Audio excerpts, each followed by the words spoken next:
Hello ನಮಸ್ಕಾರ, ನೀವು ನೋಡ್ತಾ ಇದ್ದೀರಾ ಇಂಡಿಯಾ ಫಸ್ಟ್. ನಾನು ರಕ್ಷತ್ ಶೆಟ್ಟಿ. ಈಗ ಹೆಡ್ಲೈನ್ಸ್.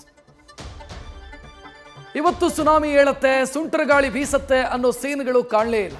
ಕಾರಣ ದಿಲ್ಲಿ ಟು ಬೆಂಗಳೂರಿಗೆ ಬಂದ ಡಿಕೆಶಿ ಕಂಪ್ಲೀಟ್ ಮೌನಾಗ್ನಿ ಆದರು. ಪಕ್ಷ ನಿಷ್ಠೆ ಮೆರೆದು ಶ್ಲೋಕಗಳ ಪಠನ ಮಾಡಿ ಹೈಕಮಾಂಡ್ಗೆ ಕೊಟ್ಟ ದೀಕ್ಷೆಗೆ ಬದ್ಧ ಅಂತ ಸಾರಿದರು. ಶ್ರಮದ ಫಲ ಮನಸ್ಸಿದ್ರೆ ಮಾರ್ಗ ಅಂತ ಒಗಟಾದರು. ಖಾಲಿ ಇಲ್ಲದ ಚೇರಿಗೆ ಕೋಲು ತೆಗೆದುಕೊಂಡು ನಿಂತರೆ ಹೇಗೆ? ಕಾಂಗ್ರೆಸ್ ಅಲ್ಲಿ ಈ ಮಾತುಗಳು ಇಣುಕ್ತಾ ಇದೆ. ಎಂಬಿ ಪಾಟೀಲ್ ಲಿಂಗಾಯತ ಮಂತ್ರ ಪಠಿಸಿ ವೀರೇಂದ್ರ ಪಾಟೀಲ್ರನ್ನ ನೆನಪಿಸಿದ್ರೆ ಅತ್ತ 2028ಕ್ಕೆ ಸತೀಶ್ ವೇಟಿಂಗ್ ಟಿಕೆಟ್ ಬುಕ್ ಮಾಡಿದ್ದಾರೆ. ಇತ್ತ ಡಿಕೆಶಿಗೆ ಗುರುಬಲ ಸಿಕ್ಕರೆ ಪರಂ ತೀರ್ಥಯಾತ್ರೆ ಮೈಸೂರಿಗೆ ತಲುಪಿದೆ.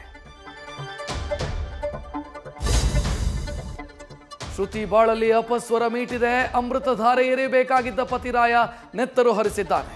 ಪ್ರೀತಿಸಿ ಮೆಚ್ಚಿ ತಾಳಿ ಕಟ್ಟಿದವನು ಈಗ ಶೀಲ ಶಂಕಿಸಿ ಚಾಕು ಇರಿದಿದ್ದಾನೆ. ಮುಖ, ತೊಡೆ, ಪಕ್ಕೆಲುಬು, ಕುತ್ತಿಗೆ ಭಾಗದಲ್ಲಿ ಗಾಯಗೊಂಡ ಸೀರಿಯಲ್ ನಟಿ ಆಸ್ಪತ್ರೆಯಲ್ಲಿ ಸೀರಿಯಸ್ ಕಂಡೀಷನ್ ನಲ್ಲಿದ್ದಾರೆ. ರಾಜ್ಯದಲ್ಲಿ ಹೃದಯದ ನೋವಿಗೆ ಮುಲಾಮು ಸಿಗ್ತಾನೆ ಇಲ್ಲ. ಬೆಳಗಾವಿಯಲ್ಲಿ ಕುಸಿದು ಬಿದ್ದ ಯೋಧ ಮೇಳೆಯಲ್ಲೇ ಇಲ್ಲ. ಸೇಡಂನಲ್ಲಿ ಟೆಕ್ಕಿ ಜೀವ ಹರಿ ಹೋಗಿದ್ರೆ ಬಸವ ಕಲ್ಯಾಣದಲ್ಲಿ ಉಪನ್ಯಾಸಕರನ್ನ ಬಲಿ ಪಡೆದಿದೆ. ವಾಹನ ಚಾಲಕರೇ ನಿಮ್ಮ ಹೃದಯ ಜೋಪಾನ ಅಂತ ಸಚಿವ ದಿನೇಶ್ ಸಲಹೆ ಕೊಟ್ಟಿದ್ದಾರೆ. 75 ವರ್ಷ ವಾನಪ್ರಸ್ಥ ಮುಗಿಸಿ ಸನ್ಯಾಸದ ಆರಂಭ.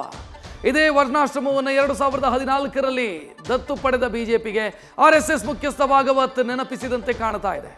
ಇತರರಿಗೆ ಕೆಲಸ ಮಾಡೋದಕ್ಕೆ ಅವಕಾಶ ಕಲ್ಪಿಸಿ ಅಂತ ಕೊಟ್ಟಂತ ಸಲಹೆ ವಿಪಕ್ಷಗಳಿಗೆ ಆಹಾರವಾಗಿದೆ. ಮೋದಿಯ ಕಾಲೆಳಿತಾ ಇದ್ದಾರೆ.